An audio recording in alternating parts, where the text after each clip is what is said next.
Watdii plan. Bang. I hope you're doing good. Prediction time RWS 202 last week. Did quite good, 6 out of 7, even though I didn't tape study that much. So I've been a little bit better with the tape study this week. So hopefully I will have a solid result by the end of tomorrow. So the first fight, welterweight division, Nakrarin versus Zhao. Nakrarin is a debutant in RWS. Haven't been able to find too much footage on him, but I did find a fight filmed off a phone on his win against Marvin Bonemains in Raja KO, I believe. In that fight, he was in control the whole fight. He pressured forward. He walked back when he had to, but he pressured forward. He found good combinations with teeps, with elbows, especially with knees, and he finished the fight with a brutal left knee to the body.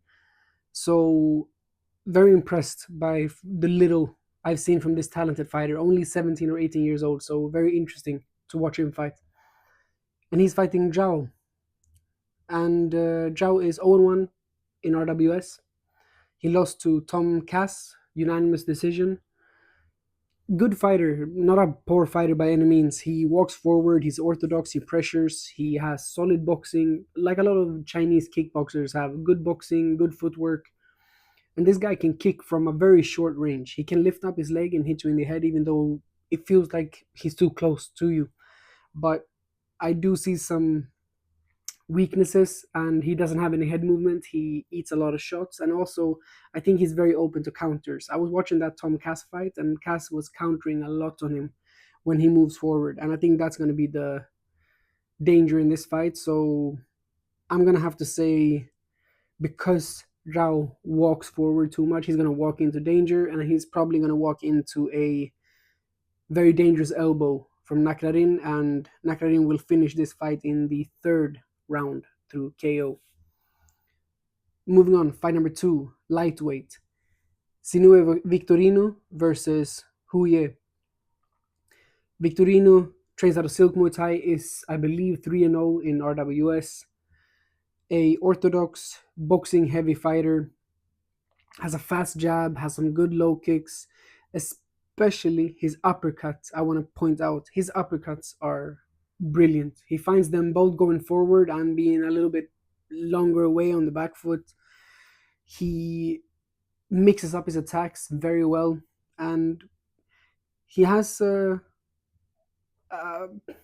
he's finished one fight in RWS, but I think he has the ability to finish fights. I believe if he fights someone that does not have a good chin, they're gonna get knocked out. And I think this one, he's fighting Huye, who is a good fighter too. He has fought on one Friday fights. He has fought in RWS. In RWS, he's 1-0 through a win over Hicham Beljic.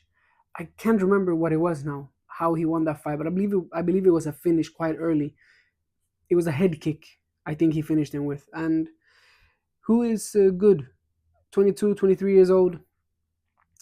I do believe he's gonna have some issues in this fight. He should be a little bit smaller than Victorino, at least according to the stats that I found. He did get dropped. He's a southpaw, but he did get dropped in Friday fights with a kick from Kawano, and it was probably the first exchange of the fight. The first kick that Kawano threw knocked him down.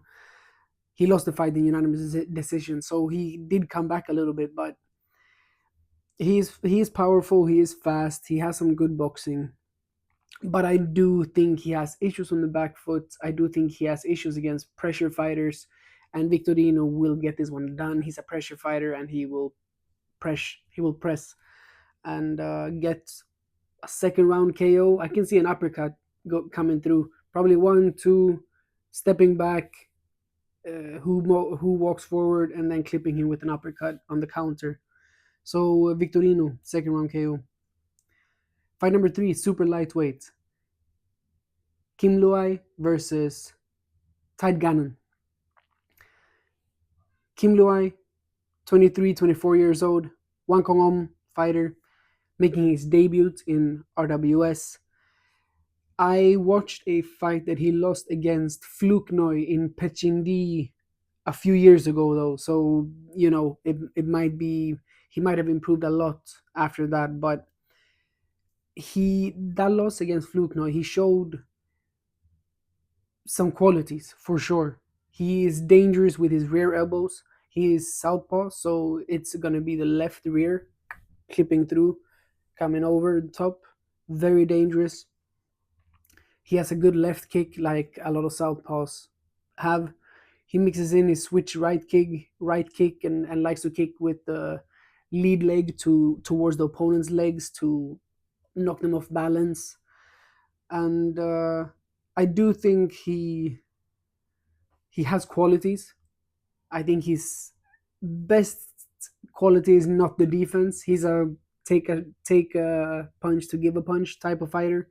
His footwork is not too active. I would say he stands there and he wants you to bang with him. Trade with him is better, and he's quite solid in the clinch as well, like clinch defense especially. But yeah, I think his footwork, and he does not really utilize like circling out when he's trapped with his back against the ropes. He does not get out of that situation. He tries to get into the clinch maybe, but Tide Gannon is too good, I think. He's 17, 18 or 18 years old, very young, talented fighter. He should be taller in this fight. 14-0 in his career. RWS, he's 1-0. He beat Parsaminpur in the debut with a brutal knee to the body, if I'm not remembering wrong. Southpaw, pressure fighter, head movement, IQ, footwork. He has a very, very progressive style of Muay Thai. He's the new generation. He has good hands. It's hard to point out proper weaknesses, if anything. But in that first fight against Parsa Minpur, he leaned back a lot. And I think a fighter could take advantage of that. When the opponent kicks, Gano leans back. He leans back a lot. That's something that could be, if you lean back and you're miscalculating the distance, that can be a problem. But in this fight, it's not going to be. Gano will get this one done. Second round KO, knee to the body. Yeah. Fight number 4, middleweight. Puatai versus Hamza Sabri. Puatai, City Luck Muay Thai fighter, 2-1 on RWS, I believe. Has wins over Asadian, which was a brutal elbow knockout. Against Muhammad Pur with a KO flying knee, also brutal. And then he lost to Rodriguez. He got knocked out with Daniel Rodriguez boxing. But a loss against Rodriguez is not a bad loss to have in your resume. He's one of the best. He's one of the best fighters. Period. So, but Puatai, orthodox, muy hao, muy plum fighter. He has brutal knees, especially in the clinch. He has an insane grip. Once he gets into the clinch, he's very strong and brutal in there. He drops elbows on you. He knees you. He off balances you. Very, very tough fighter to fight at a close range, and also he can fight with a more of a distance because he's very lanky and tall, 189 centimeters tall, I believe. So he utilizes teeps good. He has a nice left kick as well, or a right kick as well. Heavy low kicks. Good, talented fighter overall. He does have some problems with his boxing defense, head movement, and footwork.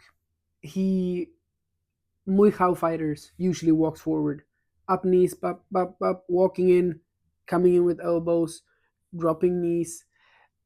That's a problem when you would fight someone who pressures you forward. I don't think he's gonna have that problem in this fight though. Hamza Sabri is an okay fighter. He's not poor by any means. He's tough. He is 2025 African IFMA champion. He had a nice win over Hong Chol Yang in RWS, a doctor stoppage after opening a brutal cut on Young's. I think it was above the left eye, the eyebrow. Brutal cut. Very, very impressive fight, that one, by Sabri. He also beat Gerasimovic through a unanimous decision, and then he lost to Bunlert. I can't remember how that was as well. Now I'm blanking on that one. But either way, Southpaw, very heavy left kicks, heavy boxing, a little bit wild. A lot of Moroccan fighters are a little bit, they have this style where you don't really know what they're going to throw, and that's so much fun to watch.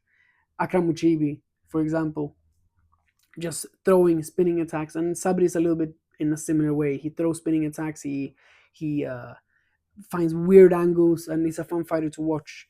I do, however, see clinching as a big weakness in this fight, and I think that's what Puatai will take advantage of. He will get into the clinch and he will drop brutal knees on Sabri, and Sabri will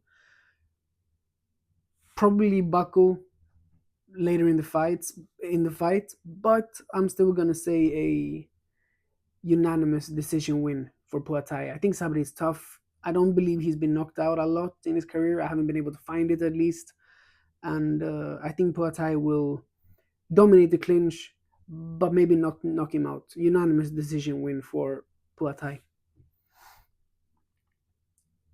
Moving on, fight number 5, welterweight. This is going to be the fight of the night. Mark my words. Kirill Komutov versus Erdem Dinser.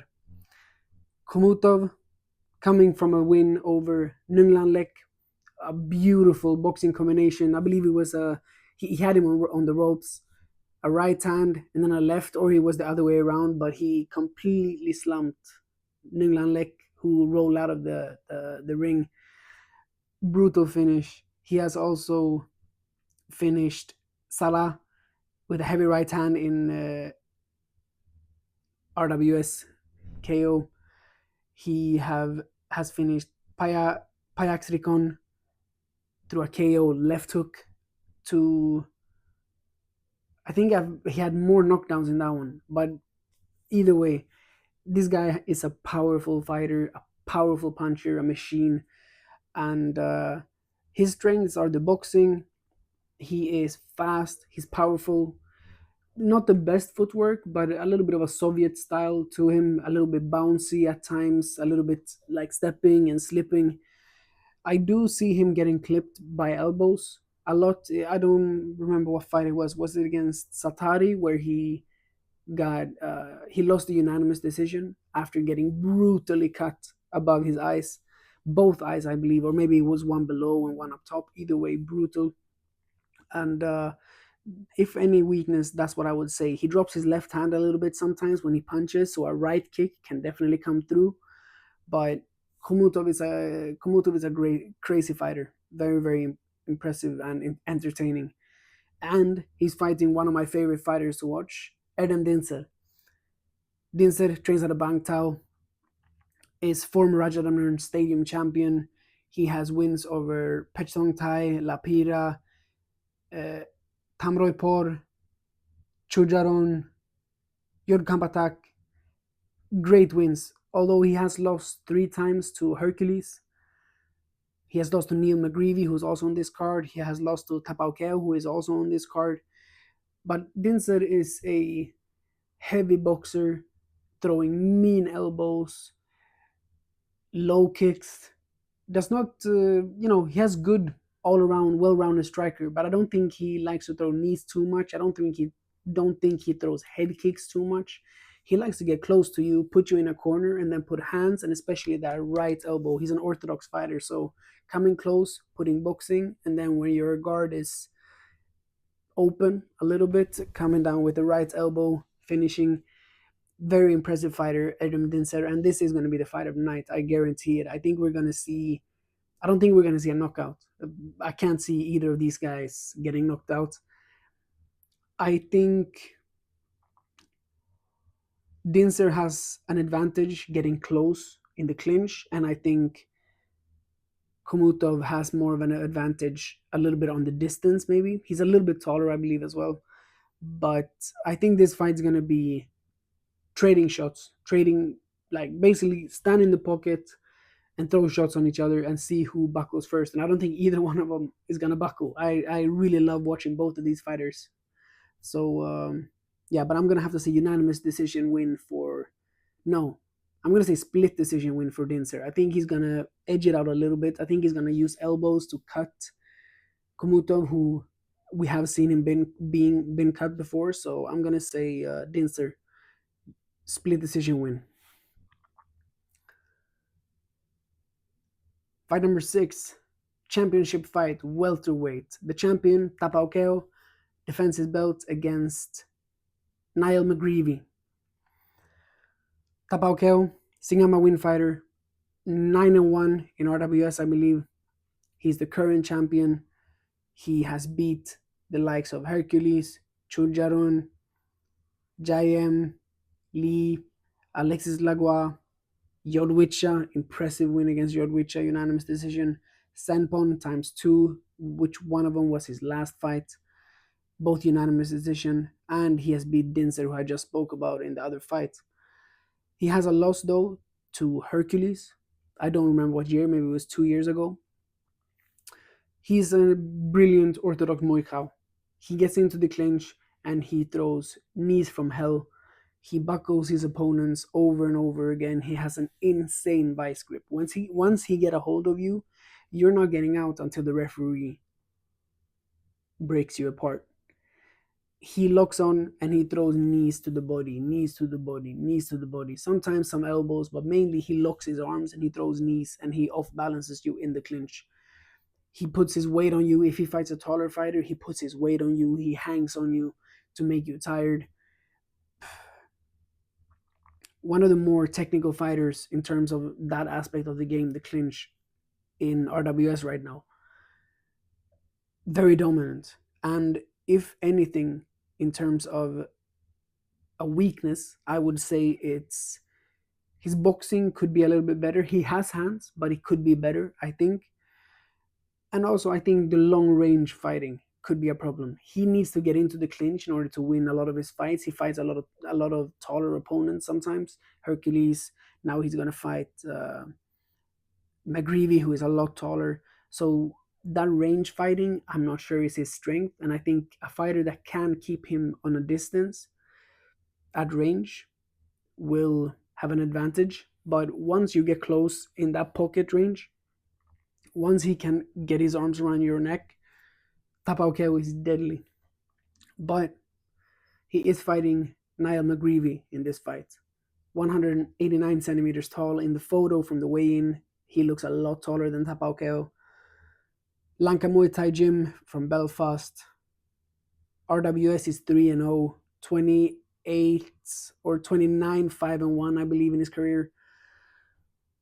Reigning WBC Muay Thai welterweight world champion. He is an orthodox fighter that is well-rounded, could also be named a little bit of a Muay Thai. He has brutal knees, but also very good boxing, good range management. He throws mean elbows, nice teeps, controls the range well, and I think he likes to pressure forward usually. I'm not sure he's going to do that in this fight too much.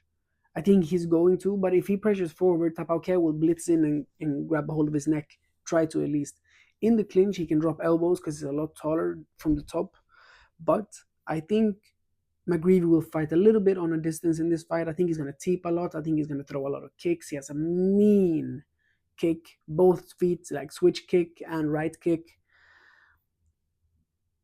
Does have a little bit of a weakness that I've noticed sometimes, that he leans back without his feet, and that could be danger. But and also he could get clipped over the shoulders, but he hasn't really been finished. I'm not sure. I haven't seen him get finished at least. But McGreevy is a talented fighter. In this fight, I still have sitting here. I don't know who to pick. McGreevy has dangerous elbows. He loves pressuring forward. Tapaukeo loves pressuring forward. Is one of the best fighters in the clinch that we've seen in a long time. The smart game plan would be if McGreevy stays on a range at range and picks him apart at range. But I'm not sure that that is McGreevy's style. McGreevy's gonna walk forward. He's gonna get into the clinch. I don't know who to pick in this fight, but I think this is McGreevy's time to shine. It feels weird saying that because I believe Tapao Keo is so good in the clinch and he's so technical.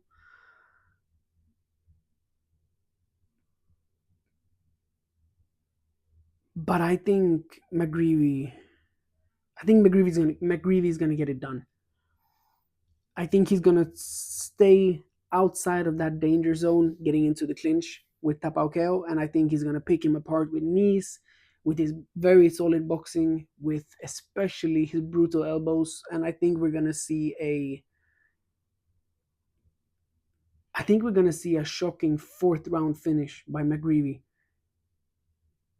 Probably a mean elbow knocking down Tapauqueo. He doesn't really get knocked down. He doesn't really lose, to be honest with you. He's a brilliant fighter, but my feeling right now is saying that McGreevy's gonna get this one done. Fourth round KO, McGreevy. I don't, I don't know. Fight number 7, the last fight of the card, women's flyweight, Rungratri versus Rona Walker, Thailand versus Scotland. Rungratri has 2 losses and 1 win in RWS. She hasn't fought for a while. She fought Amy Duke, a loss, unanimous decision in his last fight of 10 months ago or something like that. She has good kicks. She's an orthodox kicker. She has quite good kicks, both low, goes to the body, goes high. Has decent boxing at times, but I think she's a little bit one dimensional, and it doesn't look like she is comfortable off the back foot too much. The 2 fights she lost in RWS, she was on the back foot, and the 1 fight she won against Negin was on the front foot. And then on the other hand, you have Rona Walker, who is a little bit taller, looking at the photos from the weigh-in. Trains out of Scotland, making her RWS debut. She is European and British champion, I believe. I'm not sure what organization. And she's an orthodox pressure fighter. She has very strong clinch. She's quite decent in boxing, quite a good kicking game, teeps, low kicks as well. Lacks a little bit of head movement, and she does get clipped a lot, but she got that chin on her, so she eats shots, and then she fucking goes, sorry, don't want to curse, and then she goes back. I think this one Walker is gonna get done. I think she's more ready. I think she's a bit more. She got more dog in her, if you want to call it like that. Rungratri is a good fighter. I just don't know if she's a little bit younger as well. I think, and I'm not sure that she's ready for RWS. Came. She fought 3 times, lost 2, went outside of RWS, fought in Raja KO and has done okay there. But we see a lot of fighters from Raja KO come into the RWS scene and then they're not really ready. And I think Rungratri is one of them. So I'm gonna say Walker, unanimous decision win. And that's the card. 7 fights, 7 predictions. I hope I did it okay. I am very worried about the main fight, Tapauqueo McGreevy. I chose McGreevy, but I'm not sure about that one. But don't miss Komuto versus Dinser. That is the fight of the night. It's going to be a proper war, a proper brawl, and we're going to see blood in that one. Good card. Thank you for watching. Let me know your thoughts in the comments, and I'll see you in the next one. Kopkumaha Jakan.